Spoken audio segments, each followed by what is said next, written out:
So ನನಗೆ ನಂದೇನಾಗ್ತಿತ್ತು, ಈ ಕಡೆ ಭರ್ಜರಿ ಬ್ಯಾಚುಲರ್ ನಡೆಯೋದು, ಈ ಕಡೆ ನಾನ್ ಡೆವಿಲ್ ಮುಗಿಸಿ ಭರ್ಜರಿ ಬ್ಯಾಚುಲರ್ ಓಡ್ ಬಂದಿರೋ ತಕ್ಷಣ ಅವ್ರ ಅಚ್ಚು ಮ್ಯಾಮ್ ಬಾಯ್ಲಿ ಅಂತ ಕರೆಯೋರು. ಏನೇನಾಯ್ತು ಸೆಟ್ ಅಲ್ಲಿ, ಬಾಸ್ ಏನಂದ್ರು, ಚೆನ್ನಾಗಿತ್ತಾ, ನೀನ್ ಖುಷಿ ಪಟ್ಟ್ಯಾ, ಮಾತಾಡ್ದ್ಯಾ? ರಚ್ಚು ಮ್ಯಾಮ್ಗೂ ಅಷ್ಟೇ, ಅವ್ರಿಗೂ ನಾನ್ ಮಾಡ್ತಾ ಇದ್ದೀನಿ ಅನ್ನೋದೇ ಖುಷಿ.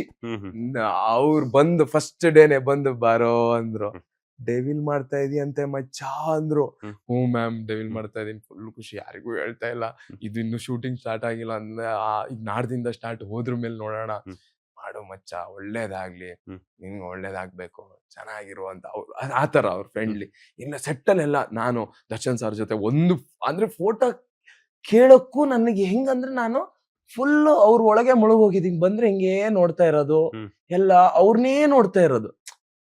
ನಾನ್ ಮಾಡಿದ್ 15 ದಿವಸ, ಆ ಸಿನಿಮಾದಲ್ಲಿ 15 ದಿವಸ ಶೂಟ್ ಮಾಡಿನಿ. 15 ದಿವಸ ಅಷ್ಟೇ ಕಣ್ಣು ತುಂಬಾ ನೋಡಕ್ ಅವಕಾಶ ಇರೋದು. ಮತ್ತೆ ನಾನು ನೆಕ್ಸ್ಟ್ ಸಿನಿಮಾ ನಾನು ಇರ್ತೀನೋ ಇರಲ್ವೋ ಅದ್ ಗೊತ್ತಿಲ್ಲ, ನಾಳೆ ನಾನು ಇರ್ತೀನಿ ಇರೋದ್ಮೇಲೆ ನಂಗೆ ಗೊತ್ತಿಲ್ಲ. ಈ ಟುಡೇ ನಂದು, ಇದನ್ ಫುಲ್ ಅವ್ರನ್ನೇ ತುಂಬ್ಕೊಂಡ್ಬಿಡ್ಬೇಕು. 6 ಗಂಟೆಗೆ ಅವ್ರು ಹೊರಡ್ತಾರೆ, ಹೊರಡೋ ತನಕ ಬೇರೆ ಏನು ನೋಡ್ಬೇಡ. ಬೇರೆ ಎಲ್ಲ ನೋಡಕ್ಕೆ ನೀನ್ ನಾಳೆ ಎಲ್ಲಿ ಬಂದ್ರು ನೋಡ್ಬೋದು, ಇದ್ ನೋಡಕ್ ಸಿಗಲ್ಲ ಕಣಯ್ಯ, ನೋಡ್ಕೊಂಡ್ಬಿಡು ಅನ್ನೋ ತರ ಫುಲ್. ನಾನು ಅದನ್ನೇ ನನ್ ಫ್ರೆಂಡ್ ಕೇಳ್ತಾ ಇದ್ದೆ, ನೀನ್ ಹೆಂಗೋ ಬಂದ ತಕ್ಷಣ ಎದ್ದೇಳ್ತೀಯಾ? ಎಲ್ಲಿ ಬಂದ್ರು ಅವ್ರು ಹಿಂಗೆ, ನಾವು ಮೇಲ್ಗಡೆ ಫ್ಲೋರ್ ಅಲ್ಲಿ ಶೂಟ್ ಮಾಡ್ತಾ ಇದ್ವಿ, ಅವ್ರು ಹಿಂಗ್ ಬಂದ್ ನನ್ಗೆ ಗೊತ್ತೇ ಆಗಲ್ಲ. ಅದನ್ನೇ ಹೇಳ್ತಾ ಇದ್ದೆ ಅಲ್ಲ, ನಾನು ಈ ಸೆಟ್ ಅಲ್ಲಿ ಅವ್ರನ್ನ ಬಿಟ್ಟು ಬೇರೆ ಏನು ನೋಡ್ತಾ ಇಲ್ಲ, ನೋಡೋಣ